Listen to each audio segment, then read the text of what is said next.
বলো। সবাই দেখছে রাজা উলঙ্গ, তবুও সবাই হাততালি দিচ্ছে। সবাই চেঁচিয়ে বলছে সাবাস সাবাস।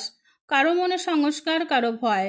কেউ বা নিজের বুদ্ধি অন্য মানুষের কাছে বন্ধক দিয়েছে, কেউ বা পরান্নভোজী, কেউ কৃপা প্রার্থী, উমেদার প্রবঞ্চক। কেউ ভাবছে রাজবস্ত্র সত্যিই অতীব সূক্ষ্ম, চোখে পড়ছে না যদিও, তবুও আছে। অন্তত থাকাটা কিছু অসম্ভব নয়। গল্পটা সবাই জানে, কিন্তু সেই গল্পের ভিতরে শুধু প্রশস্তিকর বাক্য উচ্চারক, কিছু আপদমস্তক ভীতুফন্দিবাজ অথবা নির্বোধ স্তবক ছিল না। একটি শিশুও ছিল, সত্যবাদী, সরল, সাহসী একটি শিশু। নেমেছে গল্পের রাজা বাস্তবের প্রকাশ্য রাস্তায়। আবার হাততালি উঠছে মুহুর্মুহু, জমে উঠেছে স্তবক বৃন্দের ভিড়। কিন্তু সেই শিশুটিকে আমি নিজের ভিতরে আজ কোথাও দেখছি না। শিশুটি কোথায় গেল?